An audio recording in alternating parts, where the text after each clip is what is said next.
Good morning, everyone. Hello. I'm super excited today because we're going to have a very special person on this live, Ambassador Peter Thompson, who is with the UNSG Special Envoy for the Oceans. So we're going to talk about the oceans today, some climate change issues, what's happening with our oceans. And yeah, so let me try to get him in.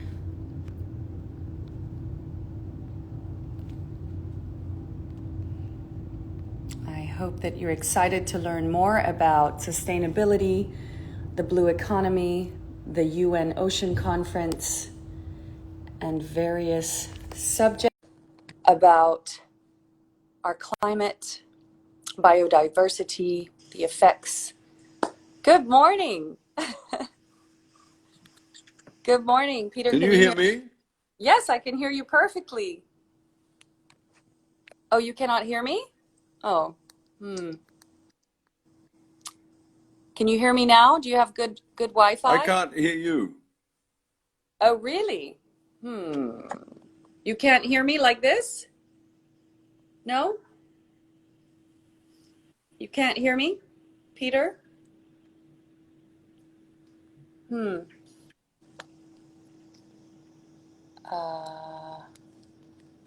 everyone hear me? Hey, you guys, can you guys tell me if you can hear me?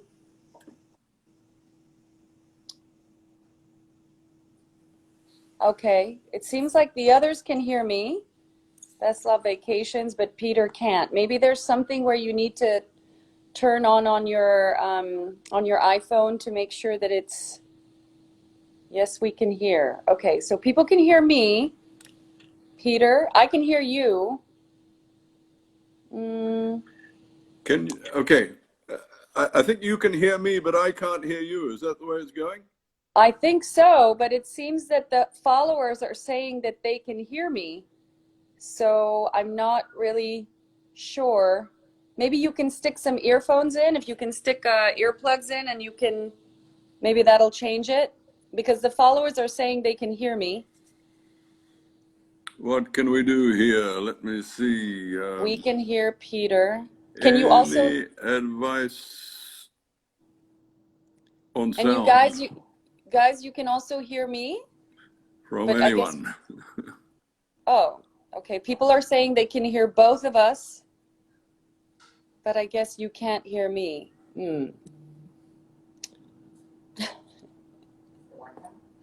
No, they can hear us, so I don't know. I don't really know what to do. I've never really encountered this problem, so I'm not really sure.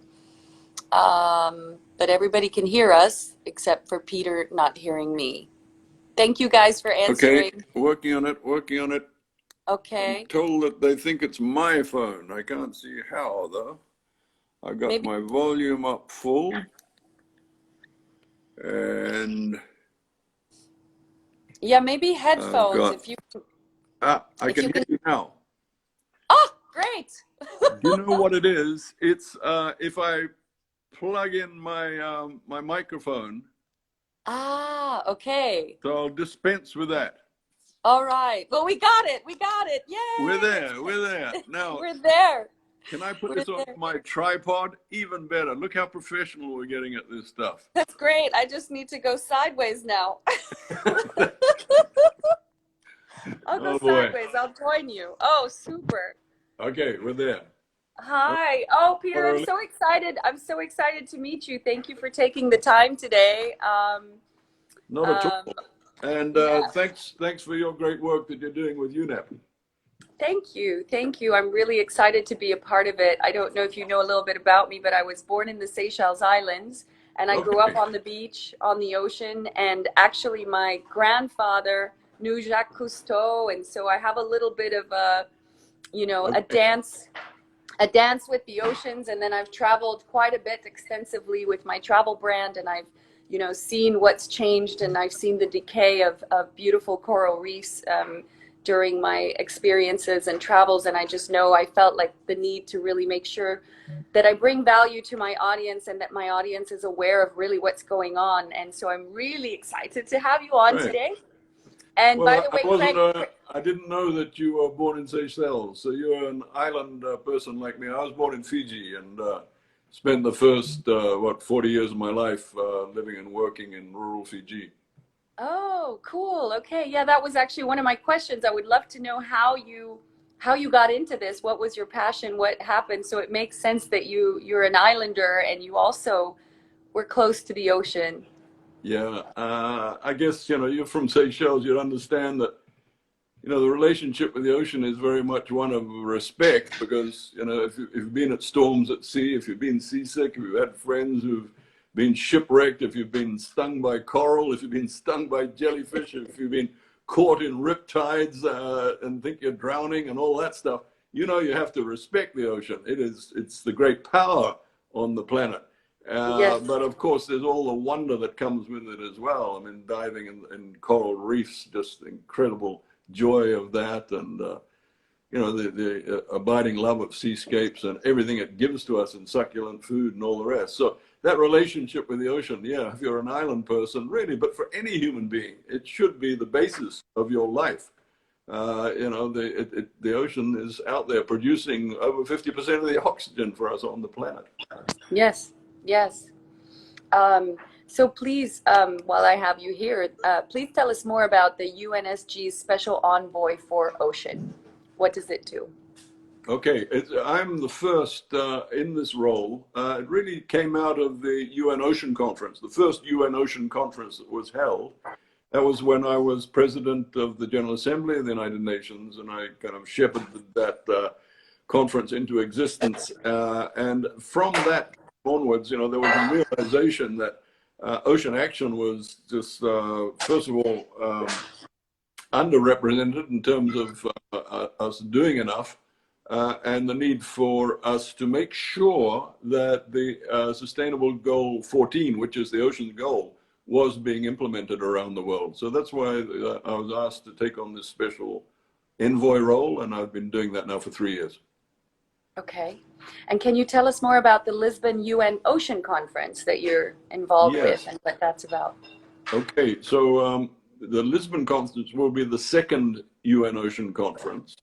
It's going to be co-hosted by the governments of Kenya and Portugal. That's mandated by the General Assembly of the United Nations. They had to postpone it. When I say they, the United Nations General Assembly postponed it by way of a resolution and basically said, because of pandemic conditions, that the Lisbon Conference would be postponed until a date to be confirmed. So we're still working on that date. As you would have seen from the news, Portugal is at the height of the pandemic. They're really having a rough situation there at the moment. So we're, out of respect to Portugal and out of respect to the people who will go to the conference, we are just waiting a little while longer before we can work out when that conference can safely be held. Okay. Well, please do let me know if you need my help, in creating awareness when you guys finally have confirmed that date. I'm very much, happy to help where I can. That's very kind of you. So what is the sustainable blue economy everyone keeps talking about? Why is this so important? In my travels, I usually value and promote sustainable tourism initiatives. How does sustainable tourism contribute to the blue economy? It's a good question because, a lot of people used to talk about the blue economy without being particularly specific as to what it was, but we've been pushing the sustainable blue economy as the way to go. Why? If on this planet humanity is just involved in exploitation in a linear way of finite planetary resources, where does it take us? Where does it take future generations? So we have to think about renewable, we have to think about recyclable, we have to think about resilience, we have to think about sustainability. I'm a grandfather, and when I look at my grandchildren, it's their interests that really grip me as a human being. It's not my interests. So that's what sustainability is all about, making sure that the ocean, in this case, the ocean is healthy in the future. So a sustainable blue economy means that you don't do things to the ocean. A blue economy might envisage, for example, just fishing all the fish. Wow, that's great. Let's eat more fish. But then there's no more fish because we've overfished. We're currently overfishing at the rate of 34.2%, FAO tells us. Whereas a Wow. sustainable approach says, no, you only fish to sustainable levels. In other words, biologically sustainable levels.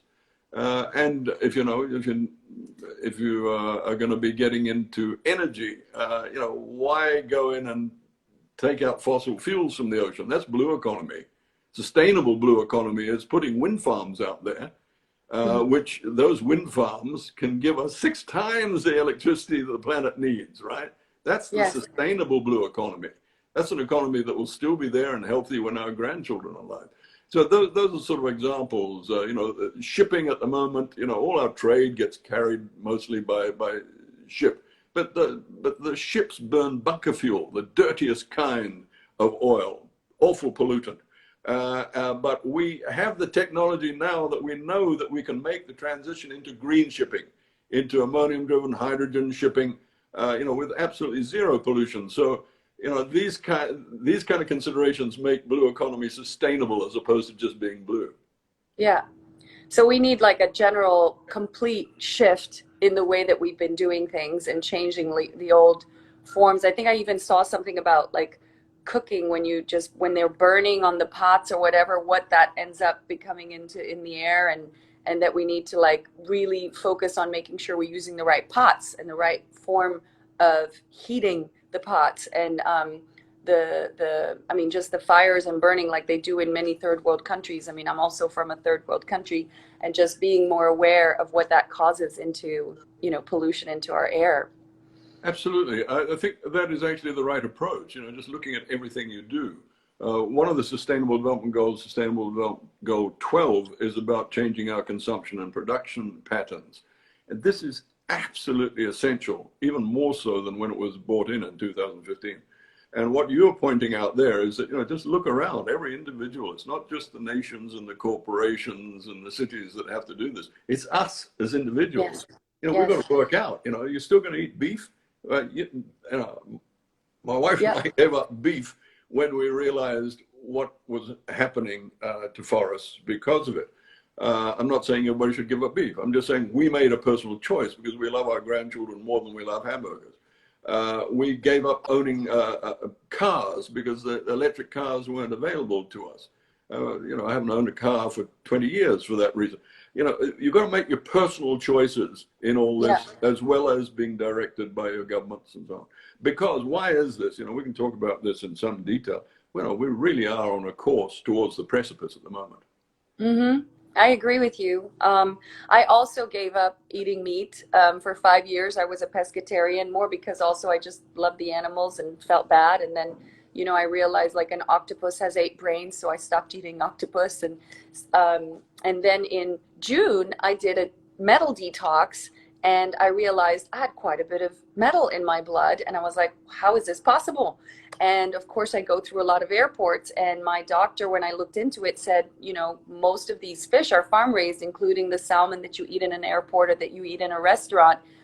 And so it's already in our channels. And I remember 20 years ago in the Seychelles when they did a test that the tuna had mercury. And I thought to myself, wow, we're in the middle of the Seychelles, in the middle of the Indian Ocean of nowhere. And that it was already in the fish. So yes, true. I do. That's true. That the top of the predatory scale, those heavy metals do accumulate. Yeah. Because they're at the top of the consumption scale. When we talk about fish, obviously people want to eat more fish. It's healthier than eating meat and all the rest. There are lots of alternatives to this, and it's not about going out and catching more fish for wild catch. Because we've actually been at a plateau on that for quite a long time now. It's actually not possible to catch more fish than we are at the moment. And as I said, we're overfishing anyway, with many stocks. But there's so many alternatives. And again, with aquaculture, it doesn't have to be the kind of aquaculture that we've experienced in the past. There's a whole different approaches that can be taken to aquaculture to make it sustainable, where the fish are not being fed other fish to give us our nice fat salmon and so on. You can make vegetable feed alternatives. You can choose appropriate species for aquaculture. You can farm out at sea rather than in enclosed waterways. You can go to non-fed aquaculture, you know, like mussels and seaweed and things like that to eat. Yeah, seaweed is a big one, right? That's like a, Absolutely. I feel like that's the direction we really need to go. Yeah, That's and like the there's best so much, solution. and there's so much sort of phytoplankton and small organisms that somehow could make a new kind of sort of marine tofu type thing. But also, don't forget that, and the United States is where it's happening in particular, but others are doing it. Cell-based seafood, you know, where you're growing fillets of fish from a live cell. I mean, you do this with meat, of course, you know, the Impossible Burger and things like that. But they're starting Ah, to do it with fish now. So you're growing fish from a live cell, and really it's just a matter of scaling that up to proper production levels. oh, And I like that. that'll be right. I'm gonna Google that. That's really interesting information. Yeah, look, Um, cellular aquaculture. Have a look at that. It's cellular quite an interesting aquaculture. field. Okay. So, raising sea levels are one of the best known consequences of climate change, but there is also the problem of ocean acidification, deoxygenation, and warming, which is life-threatening to biodiversity globally and obviously to us too. One of the most visible faces of these problems is coral bleaching. Can you tell us more about what this is and why we should all be worried and what we can do about it? Yeah, well, those three pernicious things that are going on in the ocean that you mentioned, deoxygenation, acidification, and warming, they are all, of course, caused by basically our anthropogenic greenhouse gas emissions, right? Which is why the Glasgow COP in November this year is so important for the security of our species on this planet, right? So, but specifically you asked about coral, because that is basically bleaching and dying because of global warming, which Yeah. affects the temperature of the ocean, and you get to a certain heat, and the coral really cannot survive. In fact, the scientific reports on this say that when we get to 2 degrees global warming, right, 2 degrees, coral is basically pretty much extinct at 2 degrees. You know, we're currently heading towards 1.5 degrees. That's what the Glasgow COP is all about, trying to keep us below 1.5 degrees. But a lot of people say, look, we're already on course for 2 degrees. But the predicament that we face is that if coral is extinct at 2 degrees, what does that mean for the ocean, you know, which gives us 50% or more of the oxygen we breathe on the planet? What does it mean for the ocean's ecosystem? The coral reefs are 30% of the biodiversity of the ocean, you know, so we don't really know the answer to that question yet, but it can't be good. Yes. And the predicament is that we're not heading to 2 degrees. We are heading, according to the World Meteorological Organization, right? That's the weatherman of the world, collecting the temperatures every day and sending them into Geneva for collation. They are telling us we're heading to 3 to 5 degrees global warming by the end of this century. So my granddaughter, who was born last year, she'll be 80 then, in a 3 to 5 degree world. That's a world on fire if we don't change course. And as I say, Glasgow's our great opportunity to change course here. Wow, that's really very, very frightening information. And I'm sure you've also seen a plastic ocean. And by the way, Craig Leeson says hello.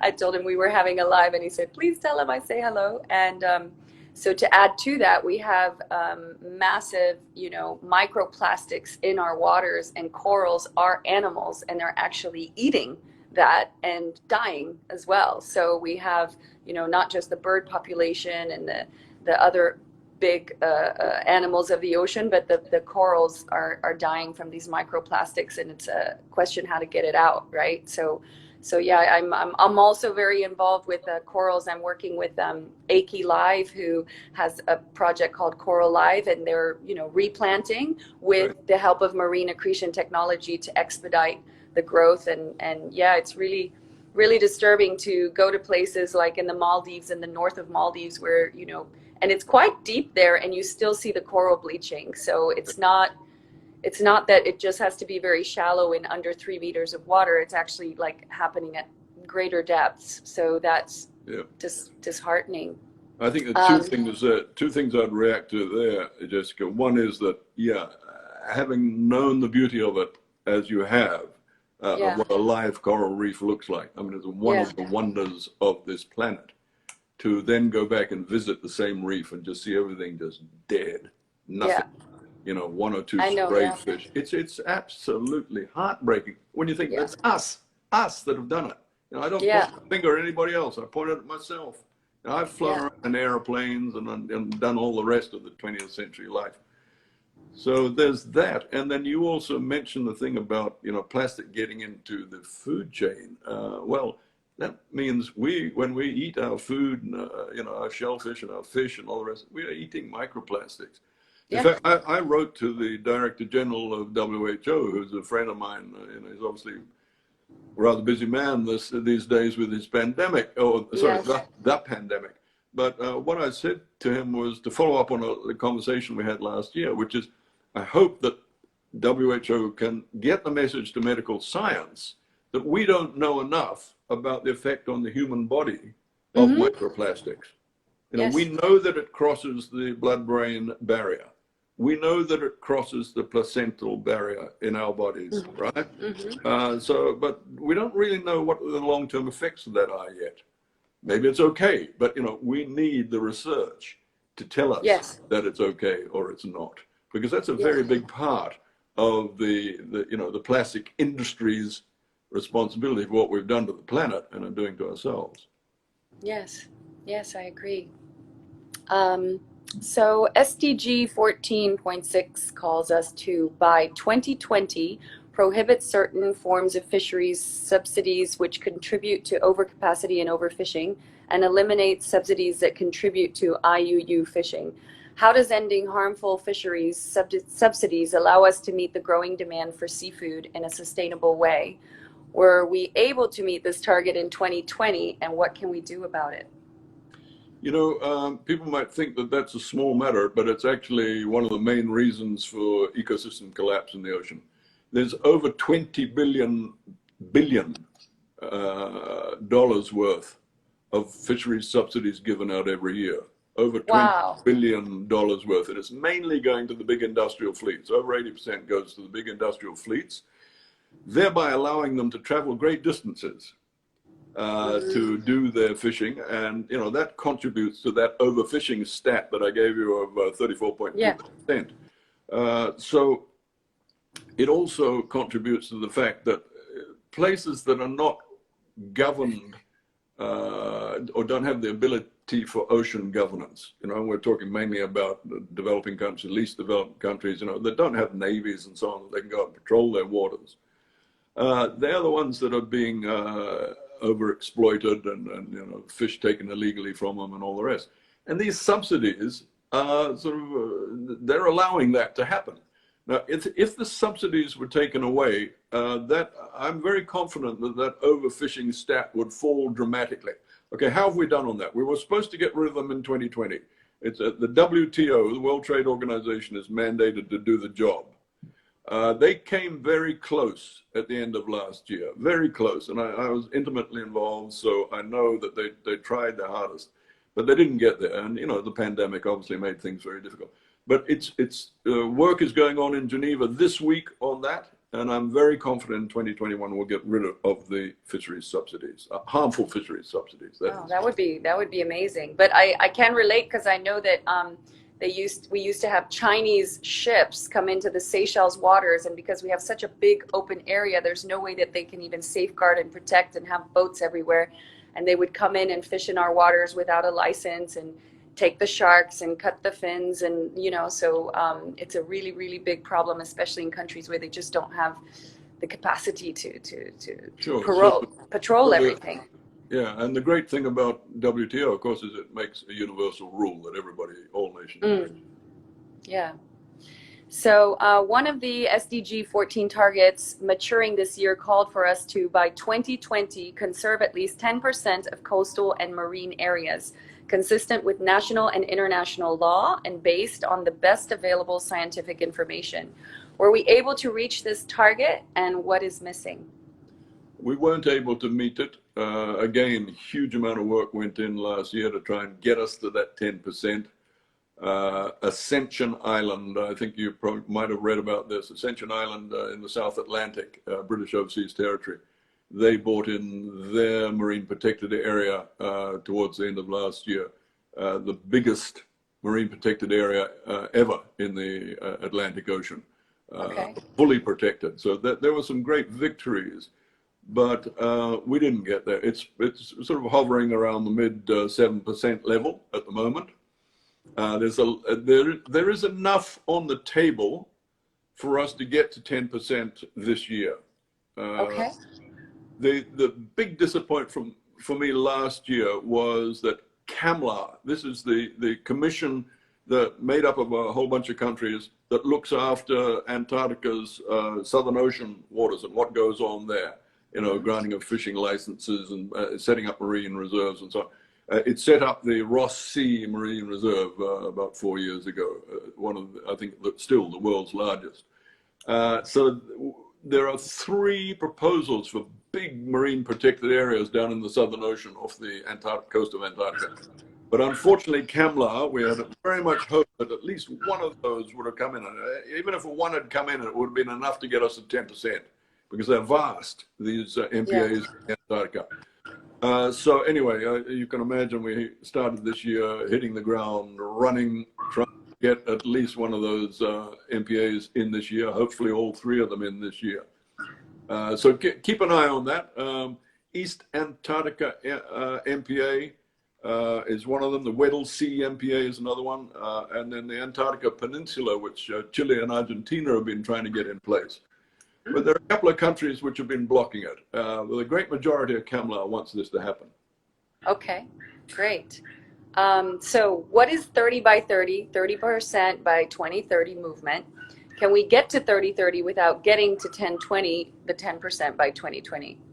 Well, of course, that's the argument we were using last year in trying to get that 10% of marine protected areas by 2020. Yeah. As I say, I'm pretty confident, especially if CAMLA comes on board, that we can get 10% by 2021. The purists will, of course, argue that, you know, they're not all marine protected areas in the proper sense of the word. That, in other words, the stands are not high enough, they're not being governed strongly enough, and I agree with that. But you know, still, we've got to get that 10% to be able to move on to what we want, which is this 30 by 30 that you refer to.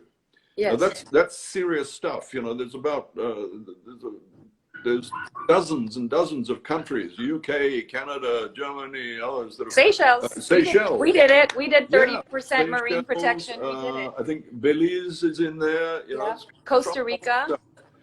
They're in there in this 30 by 30 alliance. It's called the Global Ocean Alliance, which wants to get 30% of the ocean in marine protected areas by 2030, and wants that put into the okay, here's a long bit of UN jargon. They want that 30 by 30 put into the post-2020 framework for biodiversity. Now, there's a convention which we all belong to called the Convention on Biodiversity, CBD, and they're having their big conference this year in Kunming, China. And we want that 30 by 30, or the Global Ocean Alliance countries want that 30 by 30 embedded as one of the principles to come out of that CBD conference. Wonderful. So I think we have about 5 more minutes left. We've had a beautiful 30 minutes discussion. I want to ask you, like, what are 1 or 2 things, like most amazing things you've learned or experienced in your career that you'd like to share with us? Look, I think the thing I would probably emphasize is connectivity. I think this coronavirus, you know, this tiny little virus that just backed humanity into a corner, has shown us that everything is connected. On the more positive side, I only learned the other day about prochlorococcus, which is the smallest organism on the planet that photosynthesizes, right? I'm not a scientist. That photosynthesizes, in other words, it produces our oxygen, right? And this tiny little creature, the smallest organism to photosynthesize, gives us 20% of the oxygen in the planet's biosphere. Wow, that's incredible. We are connected to photosynthesis, to prochlorococcus in such an intimate way with the air that we breathe and so on, right? So everything is connected. So, you know, that's probably the most important thing that I've learned in my time of public service. Oh, it was really such a pleasure to talk with you today. I really hope that I can help you in whatever other endeavors you have. Thank you for taking the time. Thank you for sharing all this wonderful information and learning for all of us and my followers and my audience. I really, really appreciate that. And thank you for what you're doing for Mother Earth and what you're doing for our oceans. You know, that's really a legacy and very unselfish of you to like really give back and do that. I think everybody really needs to, you know, contribute where they can, and even if it's not driving and if it's choosing to live and not travel as much or whatever our roles are. So thank you so much for your work and your efforts and dedication. It's very kind of you. Thank you, Jessica. And thank you for what you're doing, but also to all your followers. You know, don't imagine that other people are going to do this for you. You have to do this for yourself. We're all human beings. As I said, we're all connected.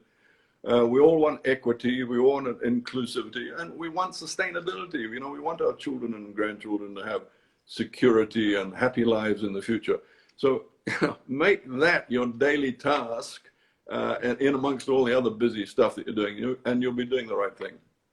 Yes, lovely, lovely ending words. Thank you so much again, and I hope you, yeah, I hope you have a great year. I hope everything happens the way it's supposed to be, and yeah. We will hopefully talk sometime soon. Okay. All the best. Thank you. All the best. Bye-bye.